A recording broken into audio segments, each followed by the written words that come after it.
friends. Welcome to this week's Good Work Show. We have a good one for you. Hope you're feeling well. Yeah.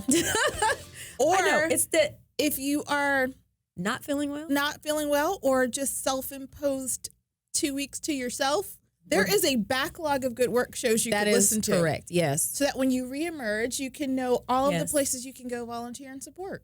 So I was just listening to an interview on another station, but I was listening to an interview, and the guy was talking about. I caught the tail end, so I You don't know what suspect. he was talking about. I think it was about. Let's hope. Yeah, I think it was about brands that were going to be winning at this point. And he was talking about entertainment and news and but he said Netflix and like the streaming services, their stock prices are up because they're suspecting that people are going to be at home and they're going to be doing something. What they had trended down on was like theme parks and amusement parks because the people aren't going to be going. However, It's a great time to go. it is. That's what I mean- And somebody was telling my sister that because my nephews are supposed to be trying to go to Disney for their birthday. She was like, but they're not slowing down at Disney. That was the word. It was like Really? Disneyland is still wide open. That's interesting. Yeah. I mean, I think it will see, time will tell. But there was really funny. I saw this tweet and it said, hey, I see the flight. This person lives in New York. They're like, Yeah. hey, looking at these plane tickets, anybody want to go to Puerto Rico for lunch? Yes. You They can were pretty like- much go anywhere right he now. Screenshot the ticket and he's like, no, but seriously, the flights are cheaper than brunch. Like the it's- flights to Hawaii were like $100-some. The question though is, can you, Anybody want to go? anybody want to go? I mean, but the thing about it is, if you come back, can you afford that extra 2 weeks To sit it. to be? I mean, I that's feel like I want somebody to tell me to stay home for 2 weeks. and not be ill, And- but just. But just well, they yes. say this is what introverts have been training for their whole lives. Yeah, like just I the mean- ability to be like, oh, so stay home, don't touch anybody, don't talk to anybody, be by myself, Well, yeah. eat peanut butter and jelly and watch Netflix. Done. Yeah. I'm right. like, okay, I can do that without, don't But want I would anybody still to. want to go to the gym. So I would have to be like, can I just get a gym pass? I could do everything else in the house. I don't like to work out in my house as much. I will do it, but I Yeah. can't do it as well I as did I see do in the somebody, gym. they were reporting from Italy, and that was their actual complaint, apparently. So they have a job, but their side job is fitness model. Yeah. Yeah. I was like, Well, okay. And that was his biggest Well, complaint. if that's He's his like- side job, yes, he needs Yeah. to work out. So he was struggling with the idea of not being able to go to the gym. Yeah. So, everybody's got their thing. I don't know what I would. Well, I made sure to stock up that I had coffee. at Oh, home. yeah. Yeah, because you couldn't. do And, Starbucks. and I need to stop on the way home and get tea. Yeah, that's a good one. Okay, but I have questions about quarantine. So Yes. I don't know any oh, answers. okay. I have We no need an answers, expert. but we can you make it up. order Postmates and like Grubhub on quarantine? Can you order food to your house? If there's going to be someone who's going to risk going to a house. I know, but how are they gonna know? Like, say you were on Well, the question is, yes, I'm sure you can do it, but the question is, Is if it, things like, get really illegal? bad. No, it's not illegal. Oh. But like if I things don't know. get bad, I don't know the are thing. people going to be unwilling to do those things? So that's why they're Yes, like, yeah. should you have your stuff? Because, there may be some Uber Eats people that are going to be willing to take the risk, but if they don't Yeah. want to, then But There's those gonna be people a are going to need to shortage. work. Like, I feel like some people are still going to have I feel Well, like the I mean- delivery people are going to, because everybody's not going to have. no, and you There's- kind of want yes. to be able to support people to be able to keep working. So yeah. that would be So you ideal. can, but like, say if the government said you had to be on quarantine, can you order? Do they watch your house? I don't think so. I don't So, think like, I don't think we have the capacity to have people okay. sitting outside I mean, your I just house. want to know what the rules are in case it comes up. I'm But asking don't- for a friend. Don't be patient. Like, what is it, like patient zero? Don't be that person. It's like, we told her to stay home, and then she started ordering Uber and Postmates, And then I'm the one who and started then all that the person stuff. has to make 5 other deliveries, and then it all traces back to Yes. there's this little house. So what exactly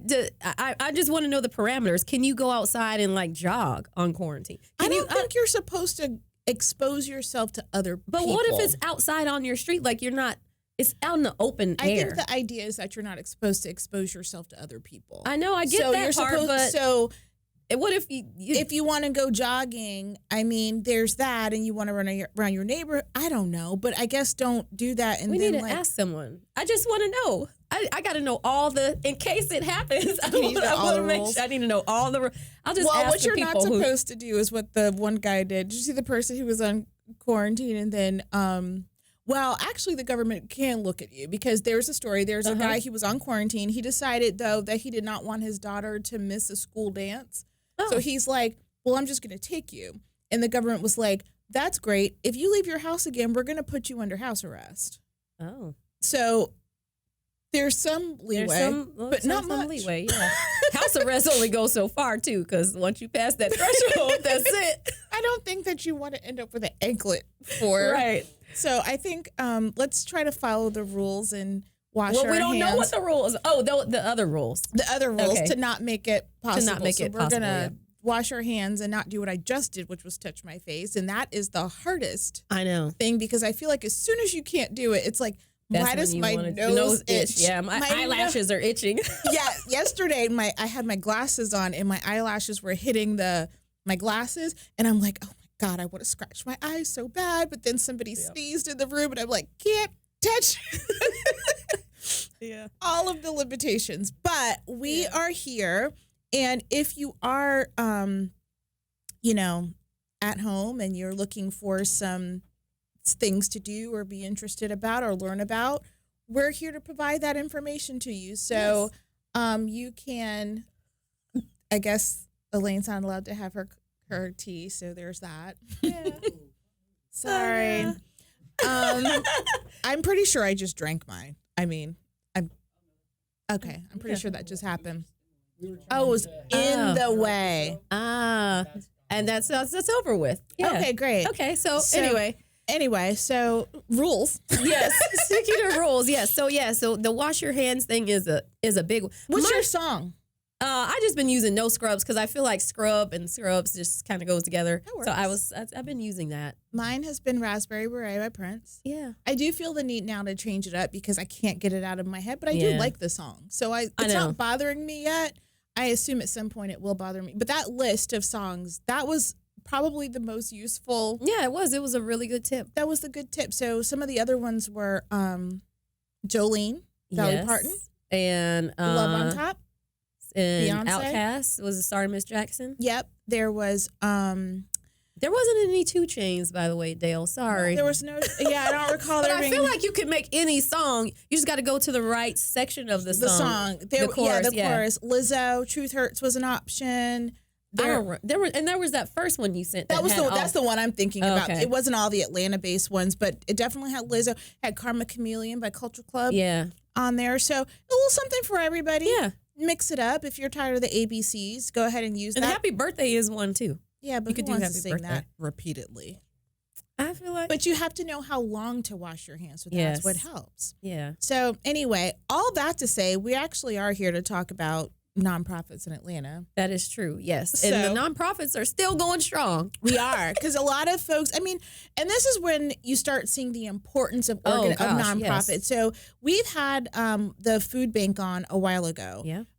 So one of the things that we're looking at is that, okay, so if schools close, there are a lot of children in our community and across the country who depend on going to school to get at least 2 hot square meals a day. Yeah.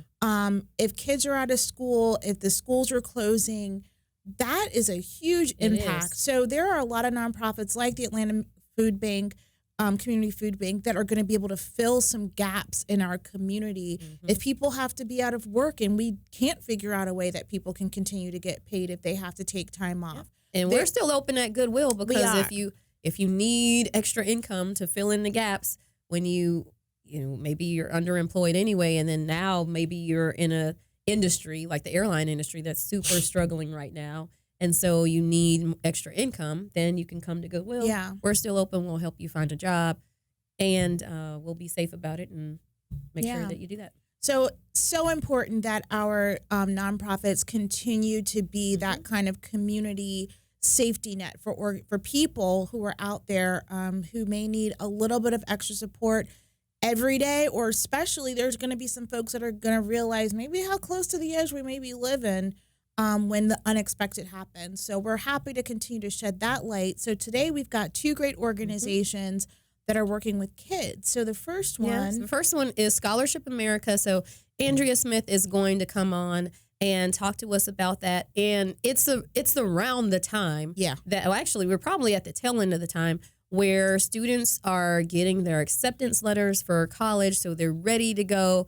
But if they are looking for that financial aid support, Scholarship America is the place to go. They have thousands of scholarships that they are managing. So we're going to bring Andrea in to talk about that and learn how they're doing. So we had an interview with her a little while ago, so we're going to bring you that interview just to talk about the work that they're doing. And when we talked about filling gaps, they also have a program they can do that. So a lot of times students can get into college and then for some reason or not, they can't stay in college. And what they're trying to do is remove the financial barrier from that. So if it is a financial barrier that is preventing them from finishing college, that's where Scholarship America can help. And so and we're not talking big things. We're talking small things. I got a flat tire. Brakes on your car. Maybe you don't have enough for books or lab fees or whatever. Yes, absolutely. So she's going to come and talk about that. And then we have Keith Crawford from the Young Executives who's going to come on and talk about the work they're doing with youth right here in our Metro Atlanta area. So it should be a good show. Yeah, great show. There's a lot of content here. Like we said, you can always visit us on YouTube and on any place that you get your podcast to listen to some back episodes, see what you might have missed. But binge watch and listen. Yeah. So is binge listen a thing? Sure. Absolutely. Oh, is it called binge listen? Oh. Okay. So I do that. Binge listen. Binge listen. It's hard to say. It's not the easiest. So we'll be back. You're listening to The Good Work Show. To learn more about the show and how your company can tell their story, like us on Facebook and follow us on Twitter @Good Work Show. Audience, welcome back to The Good Work Show. We've got Andrea Smith with us here, and she is the Vice President of Development for Scholarship America. Welcome back to the show. Thank you for having me. With a different hat. Yes, different hat. Yeah, last time we were talking about Junior League, which is also a great organization, by the way. Check that out, too. But Scholarship America, so tell us all about that, because if people aren't aware of what Scholarship America does, we should definitely inform them about that and the mission of the organization. Absolutely. Yeah. So we are a national not-for-profit organization, and we are the largest scholarship organization in the nation. Wow. And we help students by getting them to college. We also help them with advocating for them, in addition, just making sure that they are successful in their college career. And you got to be busy right now, because this is the time frame where everybody is getting their acceptance letters. And yes, and they need to be, if they haven't already applied, because like the FAFSAs usually do like the first, after the first of the year when taxes come. I remember all of that. So this is this is the time where things need to be getting in. So you guys are super busy right now, huh? Yes, we are super busy. And we work with about 1,000 partners. Wow. And those could be corporate foundations, family foundations, philanthropic individuals, and we're managing their scholarship program. So right now is very busy for our team, because those applications are out and students are filling them out and getting them back in. And our scholarships that we give out range from $500 scholarships to full complete tuition for college. Nice. Wow. Nice. Yeah. Let's talk a little bit about the need. So there has been multiple conversations in the universe right now about the cost of higher education. So can you share just a little bit about, because I was very blessed because I did have a scholarship to go to college. My college education was paid for. So, well, part of it. The other part I still pay $155 every month. And I'm like, I will always One day you'll pay it off. I will. But for $150, I'm very lucky at when I was able to consolidate my loans and do what I did, because, whatever. I know other people are dealing with much bigger issues than that. So talk to us a little bit about some of the things that people may be able to get around or not have to deal with if they were to work with you at Scholarship America. Absolutely. So we have about 1,400 scholarship programs. So students can go to our website, as can parents. We have information for both students and parents on how to search for and fill out scholarship applications. We have many scholarships that they can search and fill out as well. But it truly is starting early and educating yourself, asking questions. It can be a complicated process. Yeah. And we are a resource for those parents and students, and being able to reach out to us and utilize the information that we have on our website is very important. Yeah. And I'm sure I was very lucky to have a very good guidance counselor. Well, in a lot of cases, they're overstressed if you have a counselor at school. Right. Yeah. Yes, So, absolutely. Yeah. So I know some schools are doing having really innovative ways that they're doing that, but I mean, usually probably a couple hundred kids to one. Yeah. It is. Yeah. It's Yeah. true. It's I just made unfortunate. myself a nuisance. Yeah. Well, you advocated for yourself. I that's did. right. That's what I did. Yes. That's Yeah. what we'll call it. Yes. And that's, a lot of students don't know how to do that. Mm-hmm. And them being able to learn to advocate for themselves, having their parents advocate for them, not just to get into school, but once you're there. That's right. Yeah. Yeah. So talk to us about that part, because that is also sort of what the organization does, not just the scholarship part, which is super important. And that's why you have all of these programs and you're busy. But then you have a number of resources for students who are starting college, who find themselves in one place or another and they still need that help. So tell us about that, because I think that's very unique and interesting part about what Scholarship America does. Yes. Yeah. So we have a policy and advocacy office in DC where we are working to help advocate for change at a federal level, because it's not just the dollars that they need to go to school. I mean, as you mentioned earlier, tuition continues to get higher and higher, and we need to be advocating for those students. And it's also being able with scholarships to provide what we like to call wraparound services. So it's not just the dollars that the students need. They may need, some emergency aid, financial aid. There is, an accident or something happens with an emergency pops up. You have to get your car fixed. You need to pay your rent, and you have to decide whether I'm going to get the car fixed so I can go to school and go to my job, or I'm going to pay my tuition. So we have emergency grants that we're able to provide students, and those are averaging about $500 to $600. And one of the major reasons that students drop out of school is for financial reasons. So if we're able to help with those instances, then that can help keep them in school. And it's not huge, like you said, it's not huge things. It's like, well, I got to go to work this semester, so then I'm not going to go to school. I'll go work, and then do you go back and that kind of stuff. It's those unforeseen circumstances that happen to us every day that, you hope you've been able to save for that, but students aren't able to do that. And if we can help them out with that $500 or $600 grant, then that's important. That can be the make or break to help them stay in school. Yeah. And I think that's an important selling piece for what you do in terms of development and getting the family foundations and maybe even individual giving, but to be able to tell the story of, hey, this is a person who worked really hard to get into college, and they may or may not have gotten scholarships, and maybe they did, but now they have a medical emergency. They had to go to the emergency room and they're okay,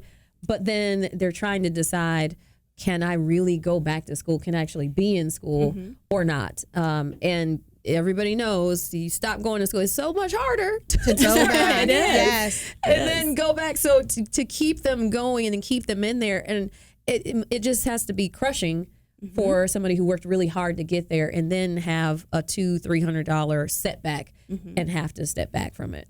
Absolutely. Yeah. And so we've had emergency grants that we've had, given throughout many, many years, but we're looking at a national model. So many years we've had institution-based model. We're working with certain schools to be able to distribute those funds, but ideally we want a national model that any student could apply for emergency funds. They go to a website, they fill out a short application, and that's where we're moving towards. Right now we're actually doing a pilot program here in Atlanta with Achieve Atlanta and working with their students with that, which will eventually be the national model concept of a short application, less than 10 questions. The application is vetted, and the students find out within 48 hours if they're going to receive the funds or That's not. great. Because it's an emergency. They Right. need it right now. Right. And Yeah. that's the biggest Yes. thing. Is like, I don't have time to wait for, I remember I had a cell phone bill that my sister, thankfully my sister was able to Yeah, that cover was your for me. emergency fund. That was a little bit. I don't think you should apply for the. No. And that's the thing. Like I had, so I had my parents, of course, who were able to support, and then I had an older sister who was working and had a job and had the ability And she to liked you enough to and give she you the liked money. me enough to give me She the could have money. said no. She could have said no, but she did like me enough at the time to, give me that kind of support. But there's so many students that are going into school and they don't have that support. I think on that part, but also in the getting started. So if you are lucky enough to have parents who've been to college or an older sibling who's gone through the process of, applying for college, applying for scholarships, applying for, doing your FAFSA, then you already are at an advantage. But if you don't have that, one of the things that I thought was interesting when I was poking around on your website is that you guys even have resources on how to pick a school. And I think that's all. I always, I'm very interested. I went to a private university and I was always sometimes wondering about folks who were there. And I'm like, okay, I know I'm here for free, so I can kind of do whatever I want to. But I'm like, I don't see how your major is going to pay this tuition bill. So, at the very beginning when you're making choices, how do you put yourself in the best position to succeed? Well, it is, being able to provide that research and support for students is so important because where you think you may want to go Right. may not necessarily be the best place for you.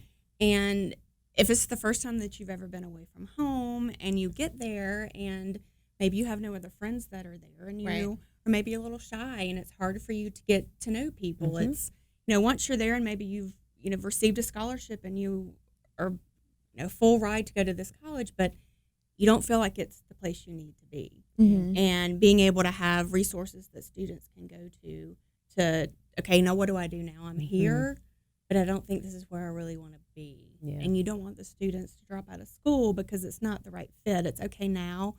How can we help you find that right fit? Yeah.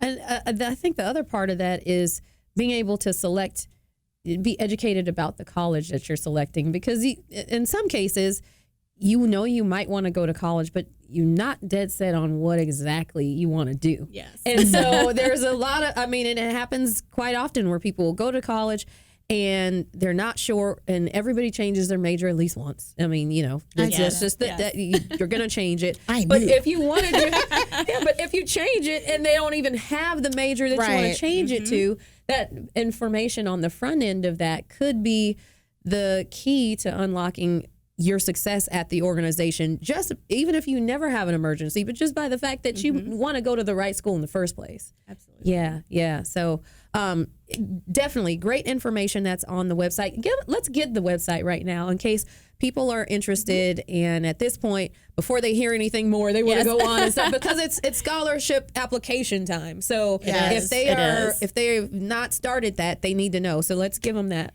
ScholarshipAmerica.org. ScholarshipAmerica.org. It's super easy. 1,400 different scholarship programs. Yes, correct. So that's a lot. There's a scholarship for you. I'm telling you, like I remember people saying, whatever you are, there's a scholarship for you. If you're left-handed, there's a scholarship for you. If you're short, there's a scholarship. I was looking for all the ones that there are scholarships. There's a scholarship for that. It's like there's an app for that. There's a scholarship for that. Yes. So we're going to talk to you a little bit more after the break, Andrea, and talk a little bit more about Scholarship America. And then also, you mentioned something very interesting, is that you work with about 1,000 different partners to be able to build up the funds for this. And I think that would be important, because there may be families who are looking to say, we really believe in education and we want to do something with the resources that we have. How do we get them involved? Or corporate partners who want to and believe in education, especially higher ed, and how do we get involved in creating a scholarship? I think that would be very educational for our listeners. So we're going to take a break. We're going to come back. You are listening to The Good Work Show. To learn more about the show and how your company can tell their story, like us on Facebook and follow us on Twitter @GoodWorkShow. Audience, welcome back to The Good Work Show. We have been chatting with Andrea Smith, who is the Vice President of Development for Scholarship America. I almost said Scholarship Atlanta. I don't know why. I think we were just talking about Atlanta, and I was like, I was getting ready to mix. But this is Scholarship America, so it is like big everywhere. National organization 1,400 different scholarship programs for students who, wherever they are, to apply for those scholarships. Use the resources that are on the website to learn how to pick the college for them and tools. But then you also have this other part is where before we took a break, we said we were going to come back with this, is that you work with 1,000 different partners to be able to provide the funds for the scholarships. So talk to us about that. So say I've got money, or my family has money, or I work for an organization and we want to start a scholarship. We really believe in higher education and want to be able to support students in our area. How do we do that? How do you go about setting up a scholarship if you don't do it on your own and go through scholarship? Because I think it would probably be a lot easier. I mean, if you do it on your own, you got to read through all the essay. I mean, there's a lot, right? So tell us how all of that works. Well, with Scholarship America, we are able to help you do everything. We can help you from the design of the scholarship, talking through, okay, how much money are you wanting to put into the scholarship? What would your disbursements each year look like? Is it in perpetuity? Is it over a certain amount of years? Is there a certain industry? Is it need-based? Is it merit-based? We have amazing teams that can work through that with you, whether it's an individual or a family foundation or a corporate foundation. And we can do that, promote the scholarship. We intake the applications. We review the applications, do the disbursements, you name it. See, that's gold. That's just like turnkey. I can just say, here's the money. So when I win the lottery tonight, you're calling I'll me. call you. Yes. But the part about the marketing it too, I think, is super important because you have 1,400 other programs. If I wanted to create that last one, you already have a pipeline of here's where I get the information on it. And I think a lot of times, from what I remember when I was applying for scholarships, and even when my daughter was, is that there are so many scholarships out there, but you don't know where they are. Yes. And so when companies or families have them, they get very few applications. And of course, your counselors will say, those are the ones you got to go find because you don't have that much competition. But then you have to go find and hunt them. And for somebody who wants to give the money away, you've got money, but it's hard to give it away. Absolutely. Yeah. And we promote the scholarship programs through all of our social media channels as well as on our website. And I mean, we work with Wells Fargo for their veterans program, James Beard Foundation for, kids that want to go to culinary school. You name it, we have the type of scholarship. And it truly is getting the word out there because especially if it's a small kind of niche market, you really got to hunt for it. Yeah. So we work individually with each partner on how best to market their scholarships. Because again, if it is like a niche market, is yes, we do promote on social media, but how do we target even more, specifically for that area that the students looking to go into? That's fantastic. Soup to nuts. Yes, that's we can great. do all of that. Yeah. So, is there like a threshold for how much somebody would have to give to be able to set this up, or what is that? What is it? That's a great question, and it really depends on what you're wanting to do, how much you're wanting to give. We typically say nothing less than $25,000, but again, it's how much do you want to give, for how long, to how many students. We can also have the funds and invest the funds for you. So if you want to put all of the funds with our organization, then we can do that as well. And we work through what your threshold is, how much you want to give each year, to how many students, and then we can do the math for you, so to speak. And does it have to be an ongoing thing, or can it be like a one-off? So like if I had a windfall and I said, well, I want to give one scholarship, full tuition scholarship to one student this one time. Is that something that somebody could work with you as well? Absolutely. Okay. We don't do that as much as kind of the ongoing, but absolutely we can do that. And we do have some estate gifts that are given to us, and they're very specific in their estate planning, how they want those dollars dispersed. And sometimes we work with them beforehand, sometimes we haven't. So once we get that information, then we have to work with the family to make sure that those dollars are put to where they intended them to go. And many times it could be, okay, this is X amount of dollars, and once that's spent down, then that's it. Got it. Yeah. So you also are doing something for individuals who are already working out in the world, and they are working somewhere where they have tuition assistance at their company. So tell us about that, because super important. I also feel like that's one of those benefits that not a lot of people take full advantage of when they're out there working. Could be for a variety of reasons, but you have, if your organization or you're listening and you're running a company and you want to, and you really believe in education and for your workforce and getting them to that next level, you can help companies set up a tuition assistance program. Absolutely, we can, and that's something that we've expanded on over the past few years. And companies are really attracted to that because it's adding value to your employees being a part of the organization. And it's pretty turnkey for us to do that, and we actually have many corporations here in Atlanta that we're working with, but it's become very popular for companies to do that. Yeah, and and that's great, and it gives you, I almost feel like that might be even more, it might be a better way to go because you have the third party who is sort of doing that. Absolutely. So you take that element of favoritism or, you know, I'd love for you to go to this school versus this school, all of it out of that equation and really Elaine get to would force focus all on of us to go to UGA. So. Go dogs. I might let people go to other places, but UGA, I mean, look at Andrea, she's got the red and black notes. But anyway, yes, but I think that helps it. It It does. helps it feel a little bit better and takes all the pressure off, I think. Absolutely. Yeah. For us to be able to do that for corporations, it truly does take that pressure off. And Yeah. you don't feel like you have to show favoritism to your employees. It's important. Fantastic. That's awesome. So talk to us a little bit about some of the outcomes, or if you have any stories or anything that you'd like to share with some folks that you've helped that have been able to, you know, this might sound cheesy, make their dreams come true because they've been able to get support from your organization. Absolutely. And there's one that comes to mind. Her name is Charlene Hinton. And so while we manage many, many scholarships, we did not have one that was just Scholarship Americas until about 7 years ago. So we developed a scholarship called the Dream Award. And it's for students that they demonstrate they've overcome obstacles. They have to have completed 1 year of college. And the reason we did that is there are many scholarships that may run out after your first year of college. So Charlene was a part of our first cohort of students. And I'm getting chills just thinking about her story. And she had been homeless multiple times, just kind of throughout her high school and into her college career. And she heard about the Dream Award. And she was able to apply for the Dream Award, get the Dream Award so she could stay in school and finish. Charlene joined our board of directors not long after she graduated. And she moved out to San Francisco and was working for Ernst & Young. And then took a sabbatical and moved to France to teach English as a second language. Wow. And she's taken a step back from the board because she decided to stay in France and continue on with her teaching.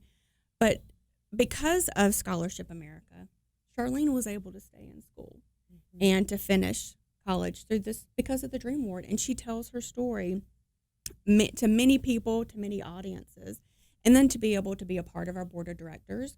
And one of the reasons we wanted her to be a part of the board of directors is to be a voice for students.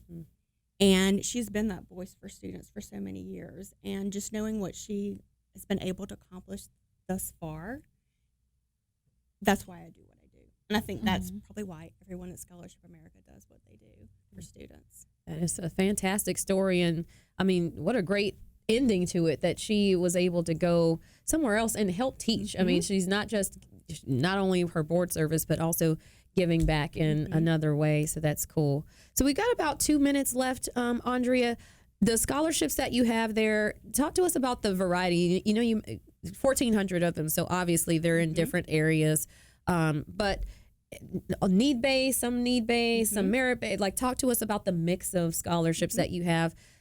Because out of 1,400, I'm assuming there's a lot of variety in that. There's a lot of variety, and it can be need-based, it can be merit-based, be industry-based. We have some Children of Employees scholarships with the specific corporations that we work with.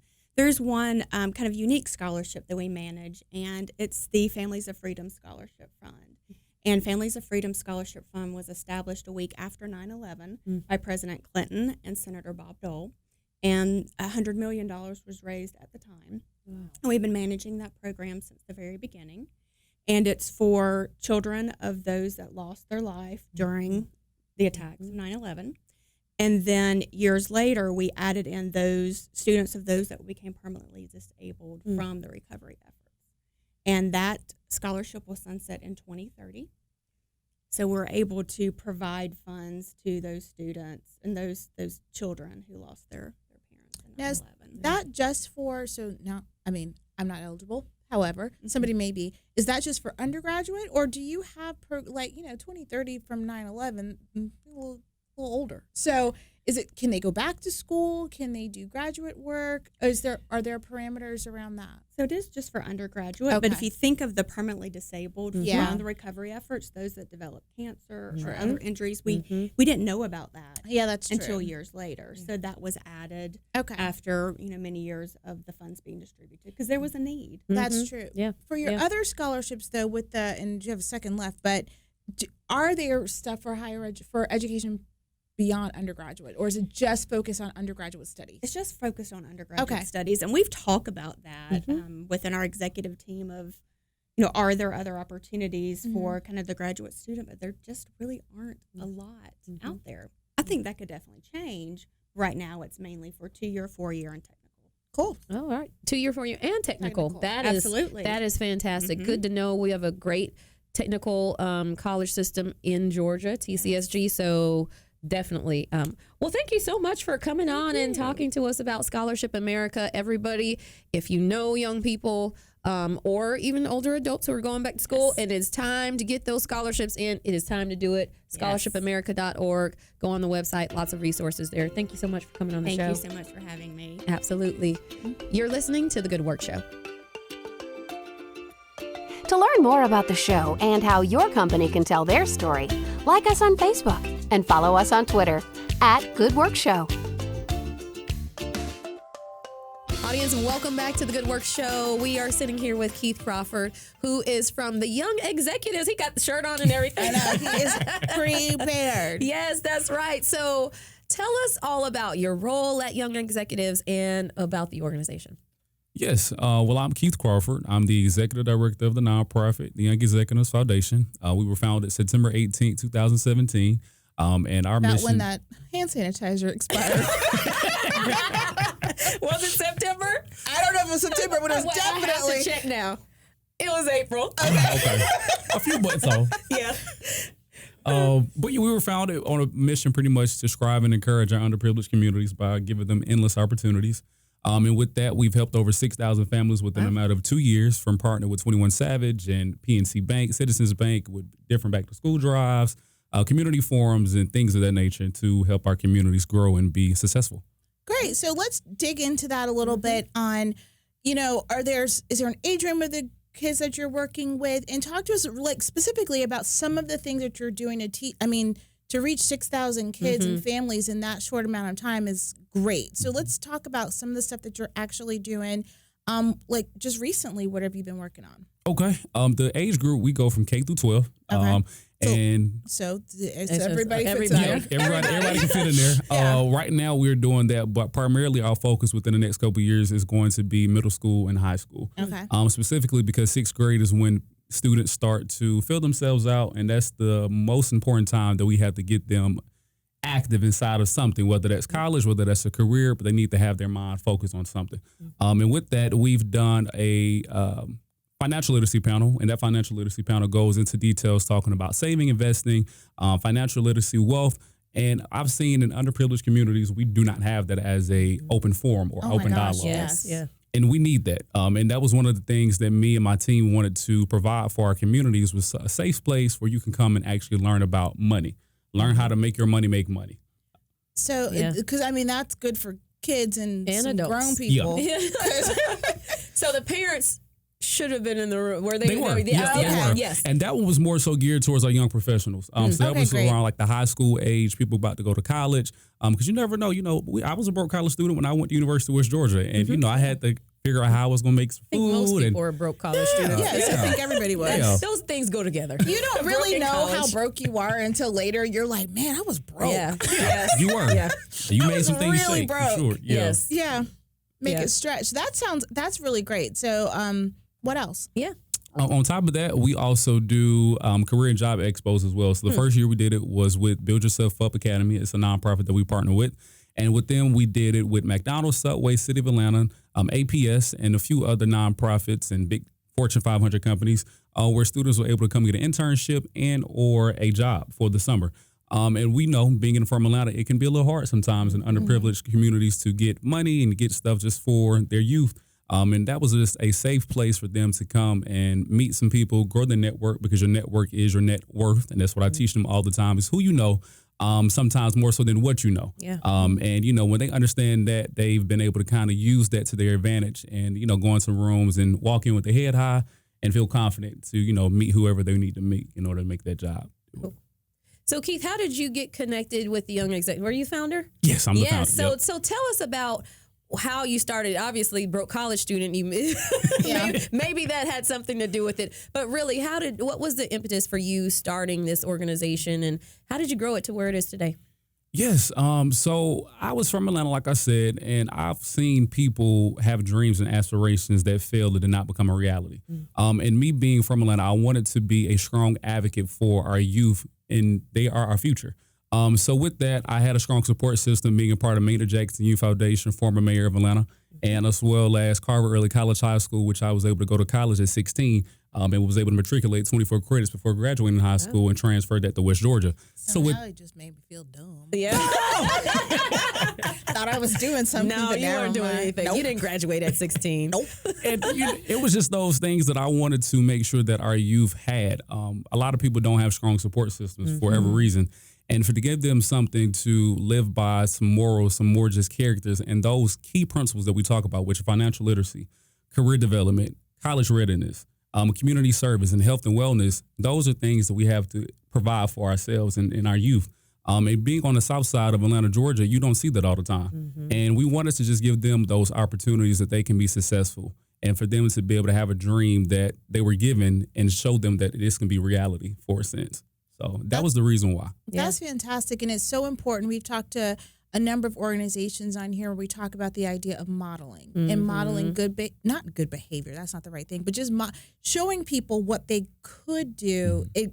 And that can become a reality. Because so many times people, like you said, you don't see it. So you don't know that, and you don't see it for yourself, and you don't see people who look like you or come from your part of the community is like, oh, well, that's great for that person over there. But believing that you could do something for yourself is so important, to see somebody else showing you how to do it. Yeah. So are there opportunities for the community to support the work that you're doing? Yes. Seems like it from the look on your face. That is like, yes. Absolutely. I was waiting for you to ask me that. Yeah. So tell us how we can support, or our listeners can support the work that you're doing. Yes, so we have community service events twice a month. We do them every first and every third Saturday each month.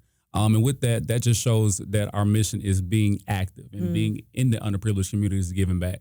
So with that, we are on Instagram at the Young Executives _ the Young Executives on Instagram, and you can follow us. And we post all of our volunteer hours and volunteer community service events that you can be a part of. We have over a database of 50 volunteers currently, and those volunteers come out and support us from 8:00 a.m. for an event all the way down to the breakdown, and maybe at 5 or 6 p.m.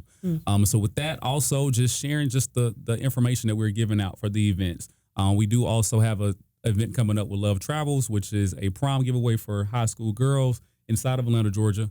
And just those things. We have donations that you can be a part of, and sharing the word, I think this is the most important thing currently that we can be doing for all the nonprofits in Atlanta, not only for myself, but other nonprofits I've been a part of as well. Yeah. So if people want to support, do they have to be young and or an executive? No. I'm just that's a good question. That's a good question. No. The kids are the young executives, right? Oh, okay. Yeah. I just want to make sure. I just want to know, because, people may be wondering. They're like, I might be young, but I'm not an executive. I might be an executive, but I'm not young. So you're always the executive of your life. You're the chief executive officer of your life. I'm telling you, that's beautiful. It is. Yeah. You can use. You can always be the CEO of your life. You make the decisions. You are in charge. Suffer the outcomes. That's true. Yeah. But to answer my question, before we went down that path, like Confucius says. But yes, you can. You can be any age, any person can come and help out. We have my mom, her brothers and sisters, older teachers and professors that I've been a part of. Call your mama. Oh, you better. this is your opportunity to fix that right now. My mom and her He young said friends older. and, her Okay. young people and my teachers and college professors that all have actually pitched in. Like I just went and spoke at my high school at Carville College about 2 weeks ago, and my teachers literally just poured in, just help. When it came to just ideas, I also help a few of my own teachers from high school start their own nonprofit as well. So I'm in the process now of helping them with their paperwork, their 501c3 and all that stuff like that. So it was funny because I told them a joke. I said, well, it's funny that I'm now helping you all out. You helped me before. But it just goes to show that community doesn't matter what age it is. You can also help anybody. Yeah. So what do you want to take the students to take from being in Young Executives? Obviously, the name of the organization, it kind of denotes that, hey, you're going to be something more than maybe what you even imagine that you're going to be, an executive. And that's really, you talk about, kids and youth coming from, backgrounds and communities that really don't, they don't see a lot of executives or maybe even think that they could be an executive or even know what an executive means. Right. And so what are you hoping that they're going to take away from being connected to an organization that says you can be not only an executive, but a young executive? I think the most important thing that I want the kids to take away and the families to take away is that you all are going to be able to get a network that will be so fulfilling amongst what you ever thought of. It goes back into what I said about who you know. Being able to go to your mentors and go to the members who you've been a part of the program, you can use those to your advantage and just building those friendships. And then on top of that as well, having their leadership skills speak for them before they walk into the room and being able to use that to their advantage to be able to be successful. Like you said, they may have not seen an executive before or a president or CEO for a company. But with them being able to be exposed at such an early age, like 13 or 14, then they now know about it. And now since they know about it, only thing we could do is just help them out to get there. Right. And those are the roles and just the aspirations I want them to be able to provide for themselves. And it's great when people can figure that stuff out early enough that they can put themselves on the right path to get there, and you're not trying to figure it out or scramble later and that kind of stuff. You can start walking in the right direction from the very beginning. Yep. So you guys have a gala that you do in the fall. So tell us about that. We'll have you back as we get closer to the event. But go ahead and start, because are you starting to take sponsorships or anything like that to get ready? Yeah, so our Executives Gala is this November 7th, 2020, and we are super excited. This is our third annual Executives Gala, and this gala is going to be one for the books. The gala is meant to have all local commissioners, different leaders, different just pivotal people to come and celebrate for a purpose. We honor 5 different people inside of Atlanta, whether they are in their own industry, they work for a company that's doing something genuine for the community. It's 5 different awards, from community service to Creator of the Year, the Young Executive Award. And those awards show the community of the people who we need to be able to work with, in a sense. On top of that, we also are raising money for our Transforming Youth Everyday Academy. That is our TYE Academy that we are launching next year in South Atlanta Public Schools. And with that, we just want to continue the legacy of being able to make those kids feel something great. And so November 7th, like I said, this is going to be something great. We are taking sponsorships. Contact us at info@theyoungexecs.org, and we will let you know exactly how you can help. All right. Fantastic. Well, good. Well, thank you for coming by the Good Work Show, Keith. We Thank you all for appreciate having you me. coming by and the work that you're doing for the young executives and for the young executives. That will be the future of our city. So you are listening to the Good Work Show. To learn more about the show and how your company can tell their story, like us on Facebook and follow us on Twitter @Good Work Show.